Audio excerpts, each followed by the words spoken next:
लो भाई, जोश हो गया छू मंतर, जंतर मंतर पड़ गया उल्टा। और किस तरह से ये जो जेनजी का झंडा लेकर प्रधानमंत्री को गाली देने की मुहिम चलाई थी वो उल्टी पड़ गई। और बहुत ही जल्दी इन सब लोगों को अपनी गलती समझ में आई। और इसलिए ये जो चीख चीख के गालियां दे रहे थे प्रधानमंत्री को, वो भी निर्वाचित प्रधानमंत्री को, जो पूरे भारत से चुनाव लड़के पूरे भारत का प्रधानमंत्री बने हैं, उनको उनको अब इस तरह से माफी मांगनी पड़ रही है। कैसे माफी मांग रहे हैं पहले ये देखिए, फिर आपको इनका असली चेहरा बताते हैं। जुलाई को मैं सीपी गई थी अपने फ्रेंड्स के साथ, फिर वहाँ पे प्रोटेस्ट हो रहा था। मैंने वहाँ पे कोक पी, वहाँ पे ग्रुप्स बने हुए थे बहुत सारे। वो लोग बहुत चीज़ें बोल रहे थे, बहुत गालियाँ दे रहे थे प्रधानमंत्री जी को, उन लोगों के इन्फ्लुएंस में आके कि तुम लोग भी बोलो, कोई सब बोलो करके मैंने बहुत चीज़ें बोली। मैं भी मात्र 15 साल की हूँ। मैंने जो करा वो माफ़ी के लायक नहीं था। मैंने बहुत गंदी चीज़ें बोली है, बट ये मेरी पहली और आखिरी गलती होगी। इसके बाद मैं ऐसा कुछ नहीं करूँगी और ना ही वो चीज़ मैंने कभी पोस्ट की थी। मैं पूरे देश से माफ़ी मांगती हूँ। मैं इतनी शर्मिंदा हूँ, मैं अपनी नज़र भी नहीं उठा पा रही हूँ। मैं सबसे माफ़ी मांग रही हूँ, मुझे प्लीज़ माफ़ कर दीजिए, प्लीज़।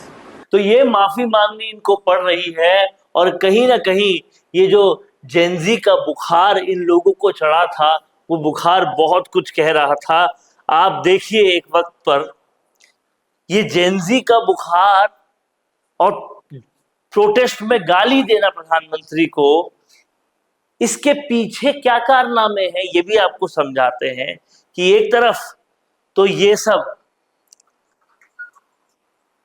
प्रधानमंत्री को गाली देकर इस तरह से पार्टी कर रहे थे, मजे कर रहे थे, जश्न मना रहे थे, फुल ऑन जश्न मना रहे थे।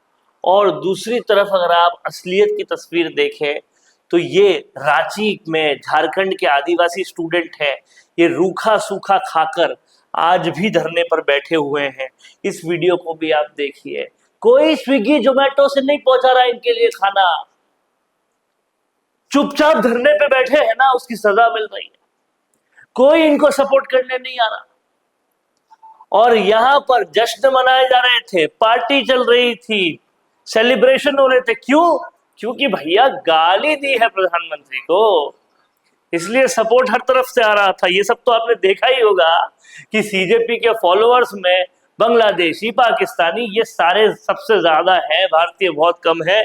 और ये माहौल बनाओ कमेटी के जो चेयरमैन बन गए, उधर वो लड़की जो माफी मांग रही थी बता रही है कि 15 साल की है केवल, ये सब बरगलाने का काम किया गया। लेकिन असली तस्वीर ये है, इनके लिए कहीं से कोई फंडिंग नहीं आ रही, तो ये रूखी सूखी रोटी खा के प्रोटेस्ट कर रहे हैं, कोई देखने समझने वाला नहीं है। अब समझ में आई होगा सबको कि किस तरह से ये लोग नाटकबाजी कर रहे थे और इस नाटकबाजी का सिला क्या हो रहा था। तो लिख डालिए कमेंट बॉक्स में, और अगर नहीं भी समझ में आई हो तो अपना विरोध भी लिखिए। लेकिन कहीं ना कहीं नीट के छात्र आज विरोध कर रहे हैं कि नीट की तो भाई साहब बात ही नहीं हुई वहां पर, वहां तो अलग ही बातें चल रही थी। पंजाब में पेपर लीक हुआ, उस पर मुद्दा नहीं उठाते, ये राजस्थान में पिछली सरकार में जो लीक हुआ उस पर मुद्दा नहीं उठाते। ये डेफिनेट राजनीति कर रहे थे और कुछ भी नहीं कर रहे थे। विजेता दहिया को क्यों हटाया? बर्गर खाया इसलिए हटाया, तो कचौरी तो ये भी खा रहे थे। अभिजीत दीप, कैसी बहुत सारी बातें हो रही है। लेकिन कहीं ना कहीं ये अगर सिर्फ अभद्रता का मंच था तो वो मंच अब लोगों के सामने आ रहा है, और जो समझ गए वो माफी भी मांग रहे हैं। आपका क्या कहना है कमेंट बॉक्स में जरूर लिखिए।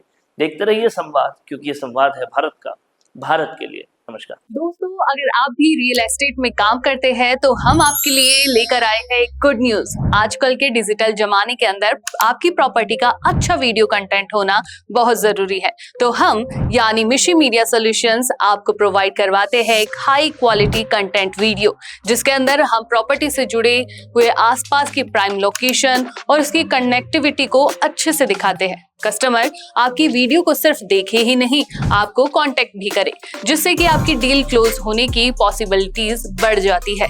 तो कांटेक्ट करो आज ही स्क्रीन पर दिए गए नंबर्स पर